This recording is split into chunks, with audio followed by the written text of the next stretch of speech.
Comic books are my favorite way to experience superhero stories. However, since the 90s, comic book readership has declined over time. And so in a series that I started last month, I come on my channel to talk about the upcoming comic books that are coming out every month in an attempt to get new readers into these books. Every month, comic book publishers put out solicitations to advertise the books that are coming out in the next couple of months. And so in today's video, I'm going to be giving some of my thoughts on the books coming out in May of 2022 for Marvel. In addition, I'll be giving my thoughts on some of the Marvel comics that came out in February of this month. Stars and Stripes! Hello and welcome to another Carrot Scraps video, and by another I mean the 95th. Now, since the last time I recorded Marvel Solicitations, I've been really excited to do another one of these videos. However, I will admit that I'm kind of in a rush to finish this video today, because as I started setting up the camera equipment to record, I don't know, I started hearing like whispering. I don't know, I've been really loving the new house since I moved. It's just every now and again I'll hear like a thud or a bump or a whisper.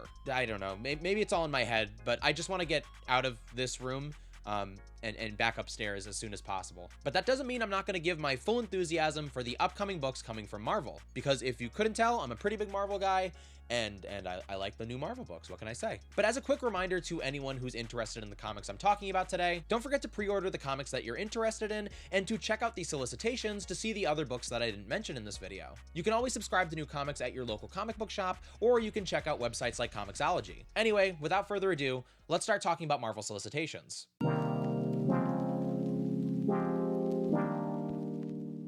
All right, so first up, we have this like Spider-Man 2099 revival or return in the form of Spider-Man 2099 Exodus. Now, as I mentioned a couple of times already, I'm a big fan of 90s comic books and 90s Spider-Man comics specifically. And no 90s Spider-Man fan would be complete without an admiration for Miguel O'Hara. Now, it appears that for the 30th anniversary of the 2099 universe, Marvel is ready to celebrate this era in the comics once again, which is really interesting to me for a couple of reasons. First of all, the 2099 universe has been bare bones and forsaken a couple of times at this point. One of the last times I remember reading this version of the Marvel Universe, they were celebrating the new year and welcoming the year 3000, finally, after years of being in 2099. And since then, there have still been a number of shenanigans with that universe, of course, including Miguel O'Hara finding his way back into the mainstream Amazing Spider-Man comics. However, I find it interesting that Marvel is returning to this world with such open arms after such distance for so long. Secondly, I also feel that Marvel has had a habit of doing these universe revivals a lot recently. For example, in addition to 2099 receiving a revival and an exploration and expansion to its lore, the Old Man Logan universe has also received similar attention. It feels like Marvel is looking back at the catalog of their universes and finding the ones that have fostered fan communities for opportunities for new storytelling. Third, with that said, I think the biggest reason Marvel finds these universes so interesting and rife for storytelling is the potential for new twists on existing characters. It's like they noticed that they can create an analog for any modern Marvel superhero in these alternate universes, and that the introduction to those analogs can be their own stories, which is what they've been doing with the Future Wasteland, and it looks like what they're going to be doing with 2099. But either way, with all my corporate speculation out of the way,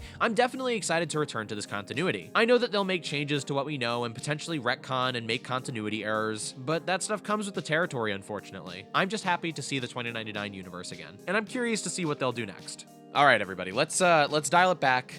I gotta get some things off my chest. I just want you all to, buckle up.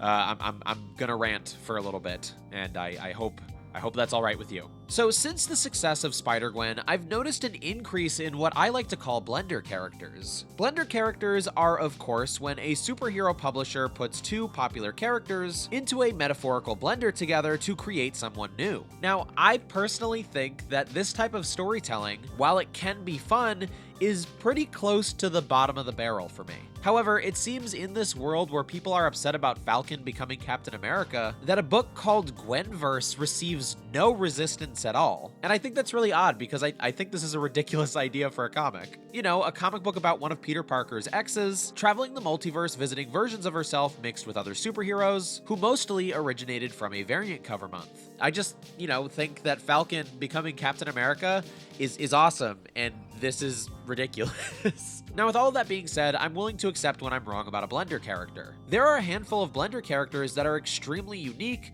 interesting, and exciting, even though they originated from a place I disagree with. Weapon H, Gwenpool, and even Spider-Gwen are all great examples of Blender characters. They're all characters that are more than their inspiration, in my opinion, and the creators in charge of them have done a great job of giving them interesting stories. It's also important to note that I haven't read Gwenverse yet, so this also might be a great comic book. Again, I'm not not trying to speak in absolutes. I'm just trying to say that I'm not fond of this trend, and I'm surprised that there aren't more people who are against it. But the other reason I wanted to bring that up about Gwenverse was because of the next comic I want to talk about.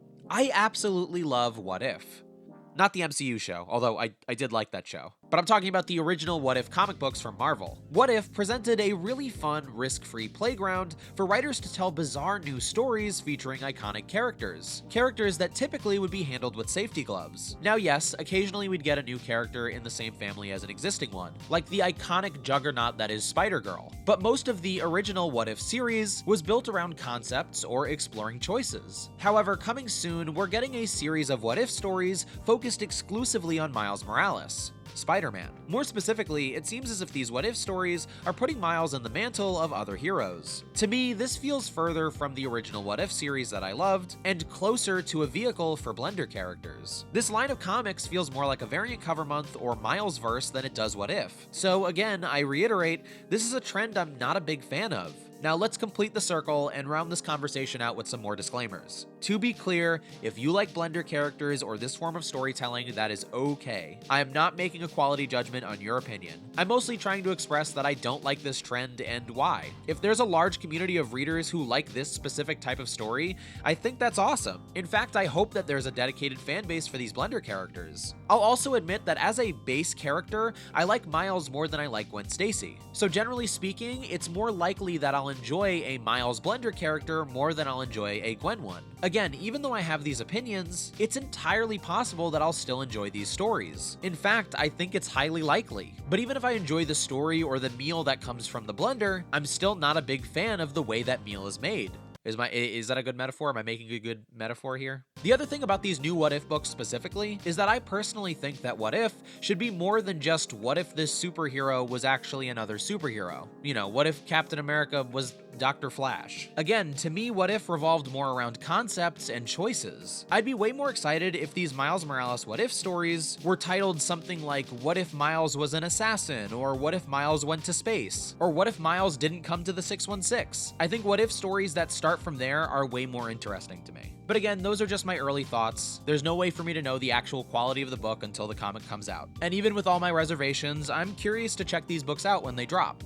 Now, speaking of Miles Morales, I actually really love what Marvel is doing with his solo title right now. First of all, as we all know, his new costume is incredible, so if you're not familiar with it, get on the same page. But secondly, the current story in the Miles ongoing book takes Spider-Man and Shift through the multiverse for various issues. Now, in general, I think this is an exciting story, but I want to explain why I like this saga for Miles specifically. First of all, I've never really liked Peter Parker multiverse stories. I just never thought that kind of story fit that version of Spider-Man. However, with the success of the Spider-Verse comic, exploring the multiverse of Spider-People has become an important part of the fan base. For many fans of Spider-Man today, their favorite part of the mythology is the multiverse. However, I think it's a really smart idea for Marvel to make that part of Spider-Man mythology more associated with Miles than with Peter. Not only did the Spider-Verse movie create a strong association with the Spider-Verse and Miles, but also his introduction to Marvel Comics and his integration into the 616 have established that the multiverse is a big part of Miles' history. For a while, I was really frustrated with how Miles was integrated into the 616, because I think the way they introduced him was pretty sloppy since they didn't answer many questions. However, by making the multiverse an ongoing part of his story, it justifies that integration for me. Plus, on top of everything, if Miles becomes the multiversal Spider-Man where Peter stays local, it's another reason why Miles and Peter become more unique, which is something that I like to see more of when it comes to Miles and Peter. I think Marvel figured out that the multiverse is an important part of Miles' storytelling, which is why for the sequel of Spider-Verse, Spider-Geddon, they made him the protagonist. But I'm really happy to see that they're continuing with that trend, and they're pursuing more multiverse stories in his main title. So I'm excited to see what comes next from Miles and Shift's hunt through the multiverse.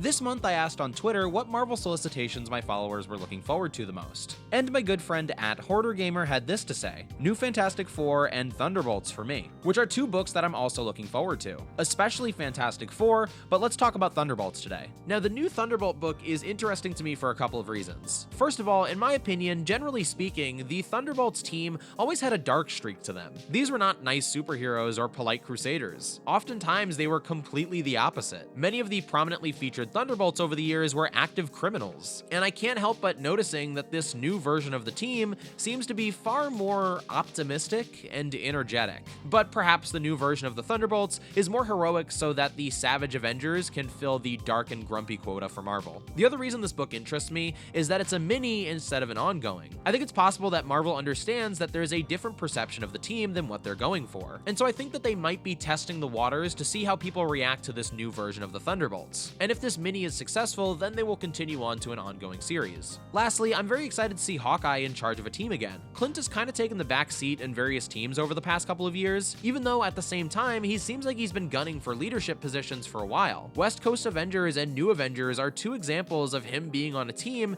but not contributing as much. And I have a feeling that this book will break that streak. Either way, even though I'm confused by the tone change, I'm definitely curious about what they're doing with the new Thunderbolts book. Anyway, if you want to have your thoughts heard on the next Marvel Solicitations video, make sure to follow me on Twitter at carrotscraps, and to look out for posts where I ask for your thoughts on stuff like this. Now, for a while, my pull list has been very specific. For as long as I can remember, I've been putting... For as long as... Alright, you hear that, right? You definitely hear that noise. Carrot Slurps, is that you?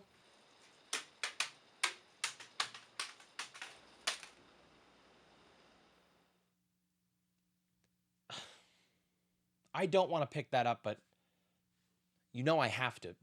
I hate this. It's like a crumpled up piece of paper.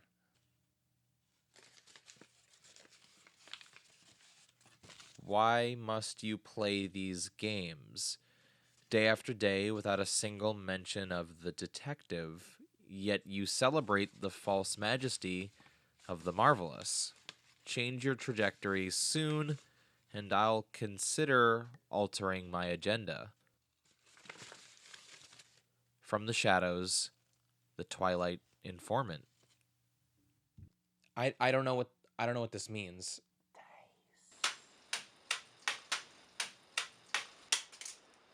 It's another one.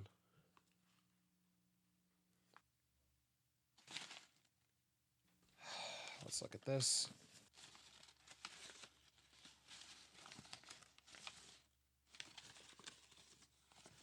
Geez, read between the lines. Fine. You talk too much about Marvel, talk about DC Comics already. And there's an exclamation point, so I assume they were yelling. Less obscured by the shadows, the Twilight Informant. I have a ghost who's a DC fan. Okay, I'm not a ghost, you idiot. I have a 401k. Responsibly yours, the Twilight Informant.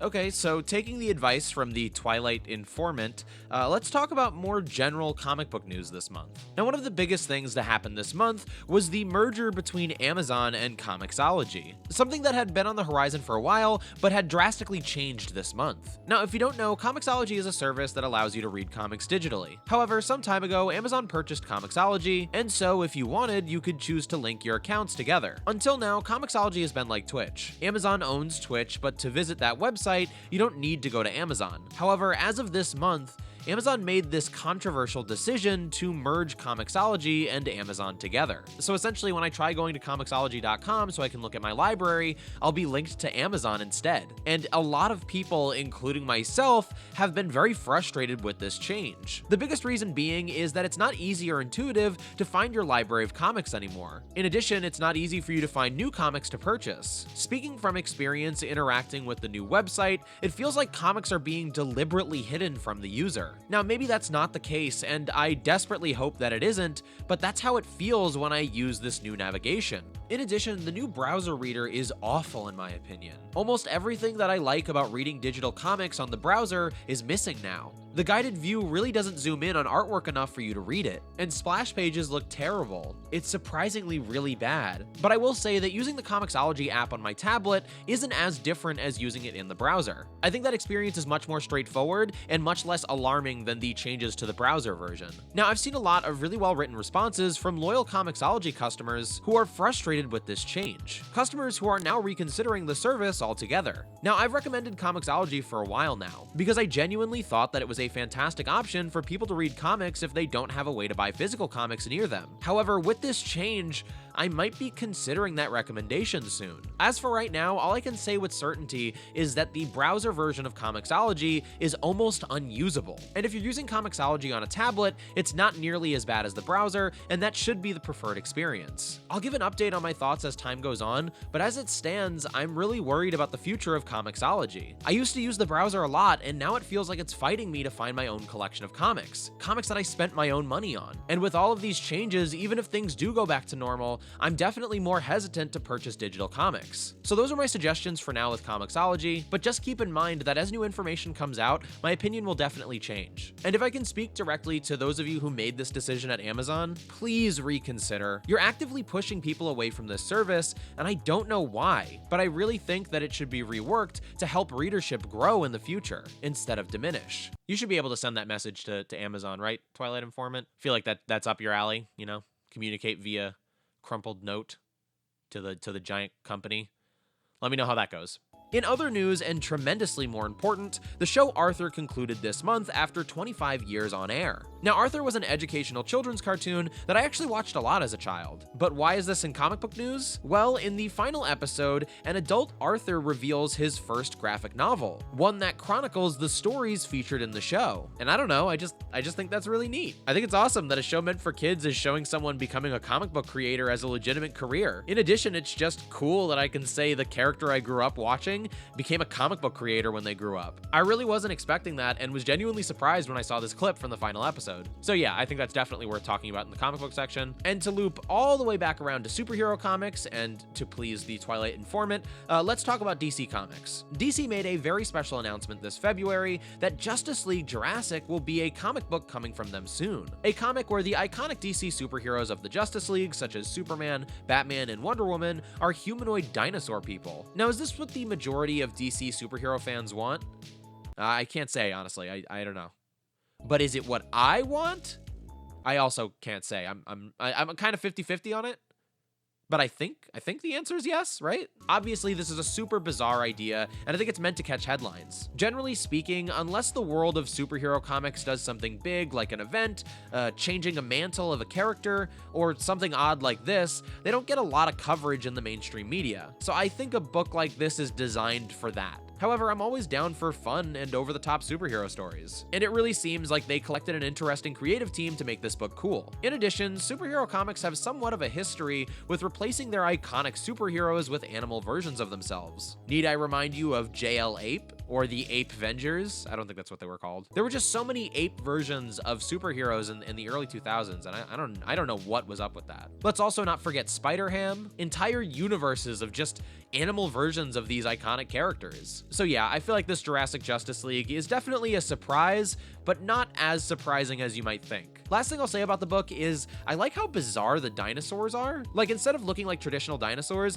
they look like weird 90s Image comic rejects, and I absolutely love that. Another big piece of news that we got from DC in the final days of February was that comic book writer Chip Zdarsky would be taking over the ongoing Batman title. Now, this was really interesting to me, and I'm honestly a little conflicted about it. Chip Zdarsky is a celebrated comic book writer who worked his way from indie books into superhero comics and has written a number of high-profile comics. His most significant superhero comics for me were Peter Parker, the Spectacular Spider-Man, and the Marvel 2-in-1 comic that featured Ben Grimm and the Human Torch. I loved Marvel 2-in-1, but was not the biggest fan of his Spider-Man run. While there were a number of contributing factors, there were two reasons specifically that I'm not a big fan of their writing. The first being that I felt like he focused his narrative too frequently on characters that were not the protagonist. And secondly, he would often bring comedy to stories that I don't think needed it. So circling back to Batman, I do wonder unsure if he'll be able to deliver the tone that most readers expect from that type of character. That being said, I don't really read Batman comics, so my reading isn't necessarily in jeopardy,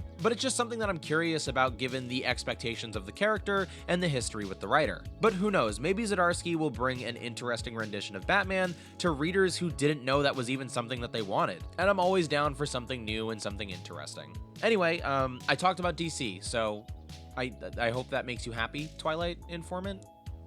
Is that your full name? Anyway, with Marvel Solicitations and news out of the way, it's time to talk about the comics that I read this February. Sorry, I thought another note was coming down. No, I think it's done. I think it's done for good. Anyway, let's talk about whatever I just said.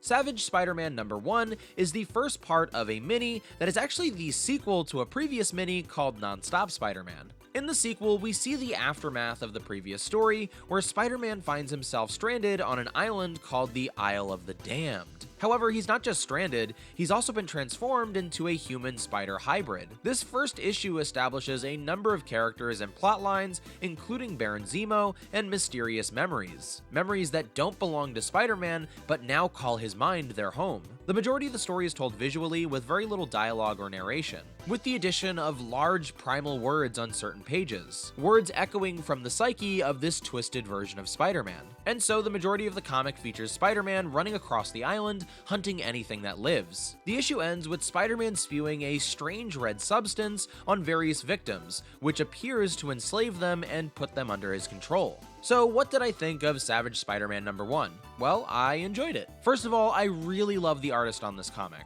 They're an artist that's been working on Spider-Man comics for a while now, and I think they have a really great art style that reminds me a lot of an aggressive shonen manga. The majority of the story is told visually with these beautiful splash pages, and I think that was a good decision that makes sense for the type of character we're following, one that can barely speak or even think verbally. However, I will mention that I think for new readers and even veteran comic fans, spending about $4 on a comic that's mostly art and not many words doesn't always feel like you got your money's worth. I can sympathize with that sentiment, so I would caution people who aren't into that kind of thing that it's an art-heavy book before they purchase. However, I'm into that kind of thing, and I think telling a story with mostly visuals is a very valid form of comic book storytelling. Moving on, I love this meeting of this collection of superheroes in the book. It's one of the most dialogue-heavy scenes in the comic, and it reminds me of a 90s book. The reason being that in many 90s comics, I felt like readers were being introduced to a new collection of costume heroes every other issue. And in general, it's rare when you get to see new or lesser-known characters featured in these comics, so that's always cool too.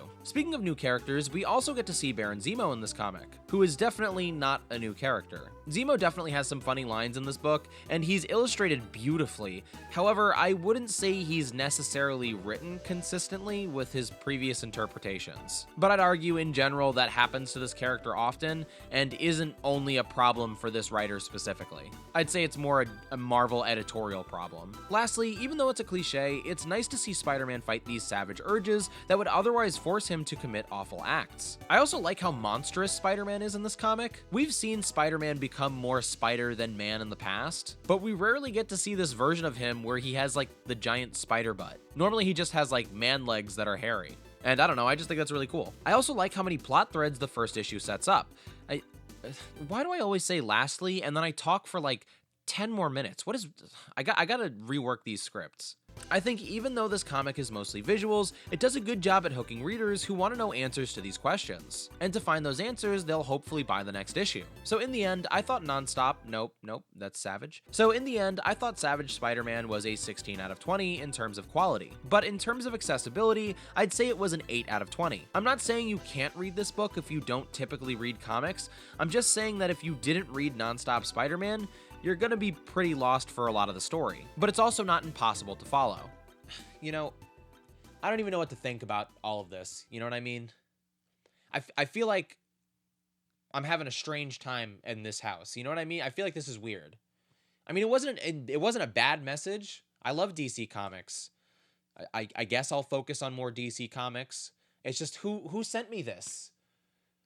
And why is that so important? I swear, if this is Carrot Slurps, I'm gonna be really upset. He's gonna lose his couch privileges. Anyway, that's gonna do it for this video. If for some reason you enjoyed this video, don't forget to give it a like and to subscribe to my channel for more. As regular viewers know, I make a variety of content on my channel, and I'm always gonna make the videos that I wanna make. But if you see something you like, make sure to let me know, and I'll try to prioritize that kind of content in the future. If you wanna watch me play video games live, check me out on Twitch at twitch.tv/carrotscraps, and all my other social media, Twitter, TikTok, and Instagram are at carrotscraps as well. So I wanna thank you again so much for watching, and I'll see you soon.